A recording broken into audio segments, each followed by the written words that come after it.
আসসালামু আলাইকুম প্রিয় দর্শক, আজকে বিএনপির মহাসচিব মির্জা ফখরুল ইসলাম আলমগীর জাতীয় প্রেস ক্লাব মিলনায়তনে একটা আলোচনা সভায় প্রধান অতিথি হিসেবে ছিলেন। জুলাই বিপ্লব, প্রত্যাশা ও প্রাপ্তি, এই শিরোনামে একটা আলোচনা সভা ছিল। সে আয়োজন করেছিল জিয়া পরিষদ। সেই আলোচনা সভায় তিনি কি বলেছেন, আমি দুটো পয়েন্ট ওনার কথা থেকে নিচ্ছি। উনি এইটা নিয়ে অনেকগুলি পত্রিকা রিপোর্টও হয়েছে। প্রথম আলোর যে রিপোর্টটা হয়েছে তার শিরোনাম হয়েছে কয়েকজন ব্যক্তিকে বিদেশ থেকে ভাড়া করে এনে দেশ চালানো যায় না। মানে ওনার যে বক্তব্যটা সেটা হলো যে যারা এখন দেশ চালাচ্ছেন এদেরকে বিদেশ থেকে নিয়ে আসা হয়েছে, ভাড়া করে আনা হোক, যেভাবে আনা হোক, এভাবে দেশ চলবে না। তো মির্জা ফখরুল ইসলাম আলমগীরকে আমার ধন্যবাদ, আমার অন্তঃস্থল থেকে আমি ধন্যবাদ জানাচ্ছি যে এই কথাটা উনি তাহলে শেষ পর্যন্ত বুঝেছেন। উনি বোঝা মানে ওনার দল বোঝা। আমি বিএনপিকেও ধন্যবাদ জানাচ্ছি যে বিএনপি তাহলে শেষ পর্যন্ত এই জিনিসটা উপলব্ধি করতে পেরেছে যে কয়েকজন বিদেশি লোককে বিদেশ থেকে ভাড়া করে এনে দেশ চালানো যায় না। প্রিয় দর্শক, আপনারা স্মরণ করতে পারবেন যে এই কথাটা আরো 7-8 মাস আগে থেকে আমি বলে আসছি, লাগাতারভাবে বলে আসছি যে বিদেশি লোক দিয়ে দেশ চালানো যাবে না। এবং নানাভাবে আমি বলেছি, যারা সংস্কার করছে, কয়টা সংস্কার কমিশনের প্রধান, দ্বৈত নাগরিক, এটা নিয়ে বলেছি।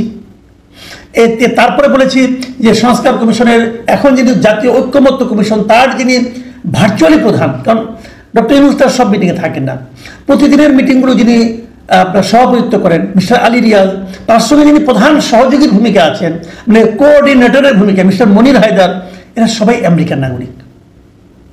এই কথাটা বহুদিন বলেছি আমি। এবং আমি শেষ পর্যন্ত এই কথাটাও বলেছি যে ওনাদের যোগ্যতা নিয়ে কতগুলো আলোচনা হচ্ছে না। আমার আলোচনা হলো যে ওনারা এই দেশের লোক কিনা, ওনাদের শেকড় কি এই দেশে। আমি কিন্তু এই প্রশ্নটাই করেছি, ওনারা কি এই দেশেই থাকবেন শেষ পর্যন্ত। ধরেন এই কাজটা হয়ে গেল, সংস্কার কমিশনে একটা রিপোর্ট শেষ পর্যন্ত দাখিল করলো, ধরলাম। এই রিপোর্ট সমাপ্ত হওয়ার পর আলী রিয়াজ সাহেব কি এই দেশে থাকবেন? উনি তো ওনার ইউনিভার্সিটির টিচার হিসেবে ওখানে আবার ব্যাক করবেন। মনির হায়দার যথারীতি উনি আমেরিকা ব্যাক করবেন।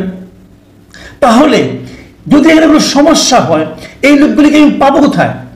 এরা যদি কোনো অন্যায় করে, কোনো ষড়যন্ত্র করে যায়, সেই ষড়যন্ত্রের জন্য এদেরকে ধরার আপনার কি উপায় আছে, কি পদ্ধতি আছে?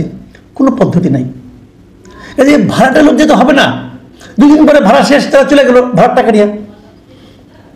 এবং যেহেতু তাদের মধ্যে আমি মনে করি কোনো দায়বদ্ধতা নেই, অতএব ওরা যা তা কাজ করতে পারেন, ওনাদের ব্যক্তিগত স্বার্থ চরিতার্থও করতে পারেন। হয়তো 2-1জনকে উদাহরণ দিয়ে বলবেন যে এই লোকটা তো খুব দেশপ্রেমিক, বলতে পারেন আপনি, কিন্তু তাতে সকলের দায় হয় না, দায় এড়ানো যায় না। 1-2জন লোক ব্যতিক্রম থাকতেই পারেন, আসে কিনা আমি যাই না, এখন পর্যন্ত খুব একটা দেখি তাই। এই দেখেন একটা ঘটনা বলি আপনাদেরকে। এই যে ট্রাম্পের যে বাড়তি শুল্ক, এই বাড়তি শুল্ক আমাদের উপর 35% চাপিয়ে দেওয়া হয়েছে। আমরা কিন্তু আগে 15% দিতাম, তার সঙ্গে আরো বাড়তি 35%, তার মানে আমাদের 50% শুল্ক দিতে হবে। পোশাক অথবা যে কোনো জিনিস আমরা যদি যুক্তরাষ্ট্রে রপ্তানি করতে যাই, এই টাকা দিতে হবে। এতটা শুল্ক দিয়ে ওখানকার প্রতিযোগিতামূলক বাজারে আমরা কি টিকে থাকতে পারবো? ধরুন পোশাক শিল্পে ভিয়েতনামে দিতে হবে 20%, আমাকে দিতে হবে বাড়তি 35%। এখানে তো আমি 15%-এর একটা গ্যাপে পড়ে গেলাম। আমি কি 15% বাড়তি দামে ভিয়েতনামের সঙ্গে কম্পিটিশনে পারবো কেন? পারবো না। আমাদের পুরো এই গার্মেন্ট শিল্পে ধস নামবে।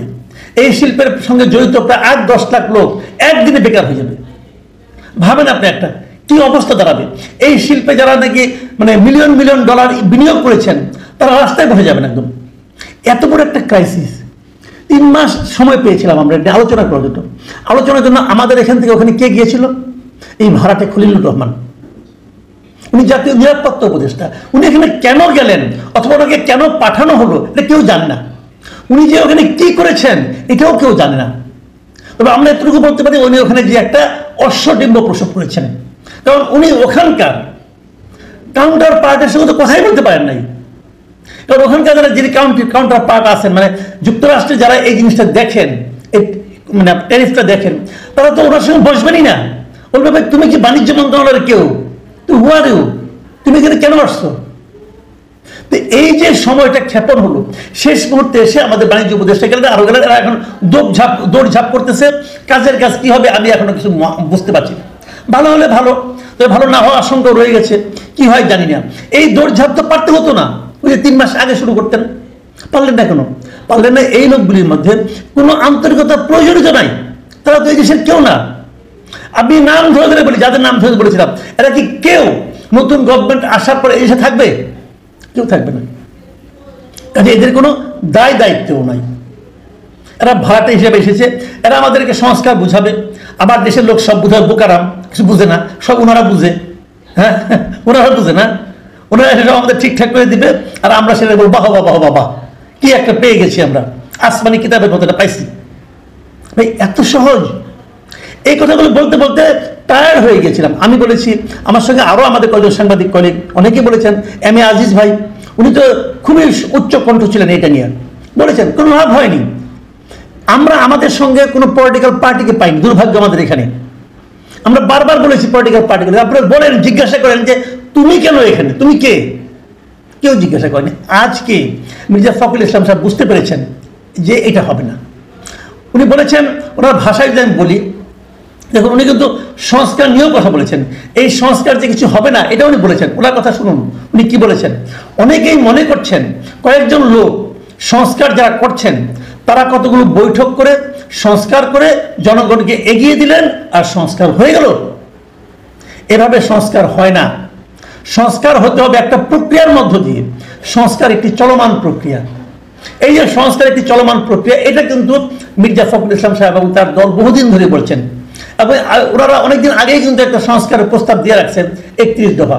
সেইগুলো নিয়ে তো কোনো লাভ হচ্ছে না এই সংস্কার কমিশনে। এরা নিজেরা জ্ঞানী লোক, কতগুলি এনজিও, আর আমি বলি ভাড়াটে বুদ্ধিজীবী, ভাড়াটে বিদেশি বুদ্ধিজীবী, এরা এসে জ্ঞান দান করতেছে। এই বিদেশি বুদ্ধিজীবী, ওখানে কোনো বেল আছে এদের? আছে? ওদেরকে ওখানে কেউ চিনে? যে বিখ্যাত লোক তারা, আমার দেশের লোক ওখানে গেছিল। যখন তারা বিদেশ, একটা কথা মাথায় রাখবেন, একটা মানুষ যখন বিদেশ যায় অর্থ উপার্জন করার জন্য যায়, ভালো, আমরা খুব হ্যাপি। তারা ওখান থেকে আমাদের রেমিটেন্স পাঠায়, আমরা খুশি হই, আমাদের বৈদেশিক মুদ্রা আসে। কিন্তু আমার প্রশ্ন হলো, যখন সে যে ওই দেশের নাগরিকত্ব গ্রহণ করে, তখনই কিন্তু আমার দেশের সঙ্গে তার সম্পর্কটা অর্ধেকটা ছিঁড়ে যায়। কারণ সে তো নিজেকে ওই দেশের নাগরিক হিসেবে পরিচয় দেয়, এবং সে ওই দেশের নাগরিক হওয়ার জন্য শপথ গ্রহণ করে। আলী রিয়াজ সাহেব মনে হয় আর কি বলে না, ওখানে শপথ গ্রহণ করে নাই যে তারা যুক্তরাষ্ট্রের স্বার্থ সমুন্নত রাখবে, তো বলেছে। এখন তারা যা করছেন সেটা যে যুক্তরাষ্ট্রের স্বার্থ সমুন্নত রাখার জন্য করছেন না, তার কি প্রমাণ আছে আপনাদের কাছে? তোরা তাই করছেন। আমি বারবার বলেছিলাম, আপনারা যদি এতই দেশপ্রেমিক হয়ে থাকেন তো ভালো কথা, এখন অনুকূল পরিবেশ আছে, এখন শেখ হাসিনার সরকার নাই, আপনাদের কোনো ভয় নাই, আপনারা তাহলে আমেরিকার নাগরিকত্ব ছেড়ে দিয়ে আসেন। একজন লোক, একজন আপনি দেখান যে নাকি তার নাগরিকত্ব ত্যাগ করে এসেছে, এখানে পাবেন না। সবাই এটা রেখে দিয়েছে যে এখানকার তার মিশন শেষের লোক হয়েছে। মিশনটা কি? লুটপাট করা। আওয়ামী লীগ আমাদের লুটপাট করতে, এরা ওখানে লুটপাট করে। অনেক প্রমাণ এর মধ্যে আমাদের হাতে চলে আসছে, আশা করি সময় মতো দিতে পারবো, দেখা যাক কি হয়। তো সেটা ব্যাপার না। ব্যাপারটা হলো আমি যে কথা বলছিলাম, যে যখন আমরা বিচ্ছিন্নভাবে কয়েকজন লোক বলি, এটা কোনো মূল্য হয় না। যখন একটা পলিটিক্যাল পার্টি বলে তখন কিন্তু সেটা খুব গুরুত্ব পায়, এবং যখন সেটা বিএনপির মতো একটা বড় পলিটিক্যাল পার্টি বলে তখন সেটা গুরুত্ব পায়। আমরা কিন্তু এই জিনিসটাই চাই, আমরা যারা সাধারণ মানুষ, আমরা তো এটাই চাই যে এই যে রাজনৈতিক দলগুলো তারা জনগণের যে পালস, সেই পালসটাকে, জনগণের যে স্পন্দন, সেই স্পন্দনটাকে তারা অনুভব করবে, করে জনগণের কথা তাদের মুখ দিয়ে উচ্চারিত হবে। ভালো, বিএনপি তবু উচ্চারণ করেছে, 10-11 মাস পরে হোক উচ্চারণ করেছে। আমি মনে করি এবার একটা সুরাহা হবে, হওয়া উচিত। আমাদেরকে কেন কতিপয় বিদেশি লোক এসে আমাদেরকে শিখাবে কিভাবে দেশ চালাতে হয়? এটা সম্ভব? ওদেরকে দেশ চালানোর কোনো অভিজ্ঞতা আছে? ওদের অভিজ্ঞতা? আমাদের এখানে জানি একটু নীতি নির্ধারণী পথে দেশের মধ্যে বিদেশি লোকগুলি বসে আছে, মানে অন্য দেশের নাগরিক, আমাদের নাগরিক, সে দ্বৈত নাগরিক, তারা কি ওই দেশে কোনো পাত্তা পায়? ওই দেশের থার্ড ক্লাস সিটিজেন, আর সে নিয়ে আমাদের এখানে জ্ঞান দিচ্ছে। তো এটা হয় না। ডক্টর ইউনূস সাহেব কেন এনেছেন? ওনার উপর আমরা বেশি আস্থা রেখেছিলাম, সে আস্থার ফল উনি আমাদেরকে দিচ্ছেন। তবে অনুষ্ঠান শেষ করার আগে একটা সুখবর শুনলাম আজকে, সেটা একটু উচ্চারণ করতে চাই। ডক্টর ইউনূস নাকি আজকে যা যে সমস্ত পলিটিক্যাল পার্টির সঙ্গে বসেছিলেন তাদেরকে নাকি বলেছেন যে আর কয়েকদিনের মধ্যেই নির্বাচন হবে। বিশেষ করে মুস্তফা জামাল হায়দার জাতীয় পার্টি আপনার একটা অংশের চেয়ারম্যান মুস্তফা জামাল হায়দার উনি আসলে সাংবাদিকের সঙ্গে মত বিনিময়ের সময় বলেছেন ওখান থেকে বেরিয়ে এসে যে 4-5 দিনের মধ্যে উনি নির্বাচনের দিন তারিখ ঘোষণা করবেন। যদি এটা হয় আমি মনে করি ভালো হবে, দেশ হয়তো একটা নির্দিষ্ট দিকে যাবে, কিন্তু আমার কিন্তু সন্দেহ রয়ে গেছে। প্রিয় দর্শক, এটা নিয়ে কালকে হয়তো কথা বলতে পারবো। আজ পর্যন্ত কমিটির যে ভাইরা আছেন এবং আমরা আছি, আমাদের নাম ভাঙিয়ে আব্দুর রাজ্জাক রিয়াদ নামে এবং তার দলবল সহ 4-5 জন একটি বাসায় গিয়ে 1 কোটি টাকা চাঁদা আদায় করতে গিয়েছিল। প্রথমে তারা 10 লাখ টাকা আদায় করে ফেলে, কিন্তু পরবর্তী সময় যখন বাকি টাকা তারা আদায় করতে যায় তখন পুলিশ তাদেরকে গ্রেফতার করে। ইভেন এই আব্দুর রাজ্জাক যে ছেলেটা, সে ভাটারা থানায় একটি জমি দখলের ঝামেলায় গিয়ে এক মহিলার কাছ থেকে 70,000 টাকা আদায় করে, যেই টাকাটি ছিল ওই মহিলার হাজবেন্ডের চোখের অপারেশন করার টাকা। এই টাকা যখন আদায় করে, যখন ওই মহিলা থানায় মামলা করতে যায়, তখন ওই মহিলাকে ওরা থ্রেট করে যে থানায় মামলা করলে তারা ভাটারা বা ঢাকা মহানগর উত্তরে কোথাও থাকতে পারবে না। আব্দুর রাজ্জাক হচ্ছে বেসরকারি বিশ্ববিদ্যালয় বৈষম্য বিরোধী শাখার যুগ্ম আহ্বায়ক। প্রিয় দর্শক, সাজ্জাদ কাদিরের প্রীতি এবং শুভেচ্ছা নিন। এই মুহূর্তে আপনাদের সামনে কথা বলতে এসেছি। এদের শেকড় অনেক গভীরে, এই প্রসঙ্গটা নিয়ে কথা বলবো। কাদের শেকড়? আপনারা জানেন যে গতকালকে গুলশানে বৈষম্য বিরোধী ছাত্র আন্দোলনের 5 নেতা চাঁদাবাজি করতে গিয়ে পুলিশের হাতে ধরা পড়েছে। একটি ঘটনা ধরা পড়েছে, এরকম শত ঘটনা ধরা পড়ছে না। এরা কারা? বৈষম্য বিরোধী ছাত্র আন্দোলন এবং সমন্বয়ক। আমি সোজা কথায় যদি বলি, এরা সমন্বয়ক। এরাই যে সদ্য গঠিত, নব্য গঠিত যে রাজনৈতিক দল, সেই রাজনৈতিক দলটির সাথে জড়িত এনসিপি। এমন শত শত ঘটনা ঘটছে রাজধানীতে এবং সারা বাংলাদেশে। আমরা পরিবর্তন চাই না। কাদের দিয়ে? ডাকাতদের দিয়ে। আজকে অবস্থাটা কিন্তু তেমনই। এই ঘটনা নিয়ে বৈষম্য বিরোধী ছাত্র আন্দোলনেরই এক সময়ের নেতা, এক সময়ের মুখপাত্র উমামা ফাতেমা গতকাল মধ্যরাতে ফেসবুকে একটি পোস্ট দিয়েছেন, যেটি অত্যন্ত গুরুত্বপূর্ণ আমার কাছে মনে হয়েছে বলে আমি আলোচনায় আনছি বিষয়টা। উমামা ফাতেমা পোস্ট দিয়েছেন ফেসবুকে। তিনি বলেছেন যে চাঁদাবাজি করতে গিয়ে আটক বৈষম্য বিরোধী ছাত্র আন্দোলনের সঙ্গে সম্পৃক্ত 5 জনের শেকড় অনেক গভীরে। গতকাল শনিবার রাতে নিজের ভেরিফাইড ফেসবুক অ্যাকাউন্টে আটক 5 জনের একটি ছবি শেয়ার করে দেওয়া এক পোস্টে তিনি এই মন্তব্য করেন। পোস্টে উমামা ফাতেমা লিখেছেন, বৈষম্য বিরোধী ছাত্র আন্দোলনের সঙ্গে সম্পৃক্ত 5 জনের চাঁদাবাজির খবর শুনে আমার পরিচিত ব্যক্তিবর্গ এতটাই আশ্চর্যান্বিত হওয়ার অভিনয় করছেন যে আমার মনে হচ্ছে আমি সব থেকে কম আশ্চর্য হয়েছি। এই ছেলেগুলোকে তো নেতাদের পেছনে প্রটোকল দিতে দেখা গেছে এতদিন যাবৎ। সচিবালয় থেকে শুরু করে মিছিল, মিটিং, মারামারি সব জায়গাতেই সমন্বয়কদের ডান হাত বাম হাত হিসেবে নির্বিঘ্নে প্রটোকল দিয়ে গেছে।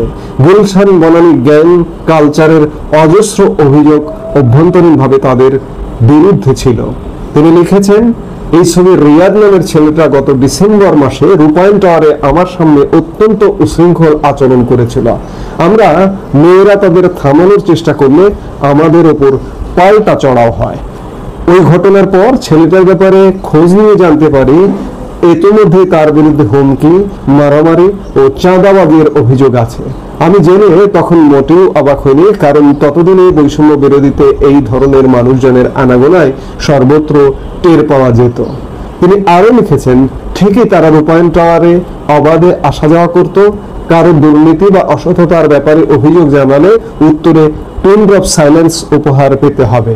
আর আমি চোখের সামনে দেখতাম এসব লোকজনই কিভাবে দিন শেষে এক্সেস করে নেয়। আজকে এত মাস পর এই প্ল্যাটফর্মের দিকে তাকালে বলার ভাষা পাই না কেন যে যেভাবে পারছে এই প্ল্যাটফর্মকে নষ্ট করছে। আজকের এই চাঁদাবাজির খবর দেখে আশপাশের সবাই এত অবাক হওয়ার ভান করছে, বিষয়টা কিছুটা হাস্যকর বটে, যোগ করেন উমামা ফাতেমা। পোস্ট শেষে তিনি লেখেন, ইস, মানুষ কত নিষ্পাপ, সদ্য ভূমিষ্ঠ শিশুর মতো তারা আবিষ্কার করেছেন এই ছেলেগুলা আজ কিভাবে চাঁদাবাজি করলো। অত্যন্ত দুঃখিত বন্ধুরা, বলতে হবে এই প্রথম কোনো চাঁদাবাজি করতে গিয়ে তারা পুলিশের হাতে ধরা খেল। ঠিক মতো খোঁজ নিলে বুঝবেন এদের শেকড় অনেক গভীরে। বৈষম্য বিরোধী ছাত্র আন্দোলনের সাবেক মুখপাত্র উমামা ফাতেমার স্ট্যাটাস বা মন্তব্য। এই 5 জনের একজন, যে ছেলেটির নাম রিয়াদ, রাজ্জাক বিন সুলাইমান রিয়াদ, এই ছেলেটি আবার স্বরাষ্ট্র মন্ত্রণালয়ে ছাত্র প্রতিনিধি। আপনারা ইতিমধ্যে ছবি ভাইরাল হতে দেখেছেন স্বরাষ্ট্র উপদেষ্টার সাথে এনসিপির আহ্বায়ক নাহিদ ইসলাম, সার্জিস আলম, হাসনাত আব্দুল্লাহ, এদের সবার সঙ্গে এরা অত্যন্ত ক্লোজ। এরা যে চাঁদাবাজি করছে নাহিদ ইসলামরা জানে না? তোমরা স্বরাষ্ট্রমন্ত্রী গদগদ হাসিতে এই ছবির সঙ্গে এই যে ছবি দেখুন, যে গদগদ হাসিতে ছবি তুলছেন, এদের এখন কি হবে? এদেরকে কি করা হবে? এরা আসলে এমনটাই। এই উমামা ফাতেমা এই মেয়েটি মাঝে মাঝেই এই বৈষম্য বিরোধী ছাত্র আন্দোলন কিংবা সমন্বয়কের যে নগ্ন রূপটা মাঝে মাঝেই বেরিয়ে আনছে, বাস্তব অবস্থাটা বেরিয়ে আনছেন।